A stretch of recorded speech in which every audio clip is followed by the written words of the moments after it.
लग्नाआधी होणारे टिळा किंवा साखरपुडा यासारखे मोठे इव्हेंट सुद्धा बऱ्याच केसेसमध्ये पुढे जाऊन डिवोर्सला कारणीभूत ठरतात. आपल्या इंडियन कल्चरमध्ये मुलांचे लग्न लावणं ही सगळ्यात मोठी अचिव्हमेंट मानली जाते. त्यामुळे एखादा माणूस एव्हरेस्ट चढून जरी तुमच्या समोरून बसला तरी पॅरेंट्स विचारतील की पण तुमच्या मुलाचं लग्न जमलं का? आमच्या मुलाचं तर आम्ही लगेचच करून टाकलं. एकदा पसंती झाली की आम्ही छट मंगनी पट विवाह करून मोकळे झालो. आता आम्ही निवांत.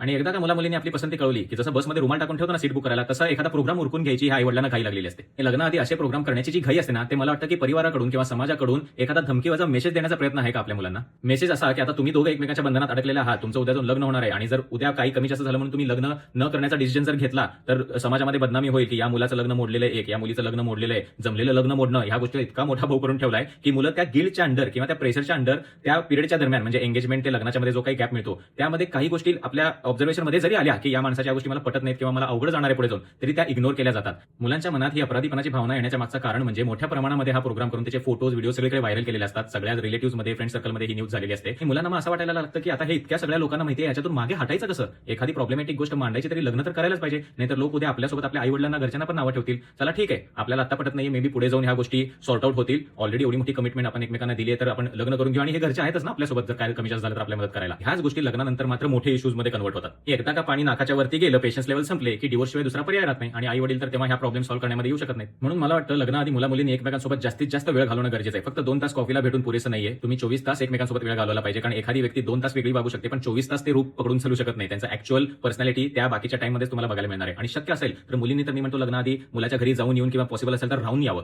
त्यांच्या आई वडिलांसोबत बाकी परिवारासोबत पण तुमचं कसं जमतं तेही तुम्हाला सुरुवातीलाच कळून जाईल. आणि हे सगळं पब्लिकली कुठलीही कमिटमेंट न देता करायचं. मुला-मुलींनी हा डिसिजन घेतला पाहिजे की आमची पसंती झाली आहे, पण ना आमच्या दोघांचे एकत्र फोटो तुम्ही काढायचे, ना आम्ही स्वतः कुठे काढून पब्लिश करणार आहे. कुठलाही प्रोग्राम करायचा नाही जेणेकरून आम्हाला ते कमिटमेंटचं प्रेशर असू नये. उद्या जर जाऊन काही गोष्टी आम्हाला एकमेकांच्या पटल्या नाही किंवा घरच्यांना एकमेकांच्या पटल्या नाही तर तिथं स्कोप असला पाहिजे ही प्रोसेस पुढे जाण्यापासून थांबवण्याचा, ना की जबरदस्ती असली पाहिजे की आता एंगेजमेंट झाली तर लग्न करावंच लागेल. कारण ह्या जबरदस्तीने झालेली लग्न उद्या पुढे जाऊन डिवोर्स मध्ये जर कन्वर्ट झाली तर कोण जबाबदार? आणि तुम्ही घेताय ना एंगेजमेंट नंतर बऱ्याचदा तुम्ही 6 महिने 1 वर्षाचा गॅप देता ना लग्नासाठी, मग ते विदाऊट एंगेजमेंट आणि विदाऊट एनी प्रोग्राम करा की त्या वर्षभरात ह्यांना तो कॉन्फिडन्स जर बिल्ड झाला की आम्ही एकमेकांसोबत आयुष्य काढू शकतो, तेव्हा मुलांनी स्वतःहून जाऊन घरी सांगावं की आता आम्ही कॉन्फिडंट आहोत आणि आता आम्ही आमच्या जबाबदारीने दोघं एकमेकांशी लग्न करायला तयार आहे. एकदा का हे ठरलं फायनल की मग तुम्ही एका दिवसात सगळ्या गोष्टी करा ना. आदल्या दिवशी हळदी, साखरपुडा, एंगेजमेंट काय करायचं करा, दुसऱ्या दिवशी लग्न करा. 2 दिवसात प्रोग्राम करून मोकळं. म्हणजे पाहुण्यांना पण तुम्हाला सारखं बोलवायची गरज नाही. एंगेजमेंटला बोलवा, 5-6 महिन्यांनी परत लग्नाला बोलवा, तेवढीच लोक येणार, तेवढाच खर्च होणार. हे पण सगळं इझिली अवॉइड करता येईल ना. आणि झाकली मूठ 1.25 लाखाची. तुमच्यातल्या तुमच्या घरामध्ये ह्या गोष्टी होतील. प्रॉब्लेमॅटिक असतील तर तुम्ही त्यातनं इझिली बाहेर पडू शकाल आणि जर चांगलंच झालं तर उद्या जाऊन सेलिब्रेशन करायचंच आहे.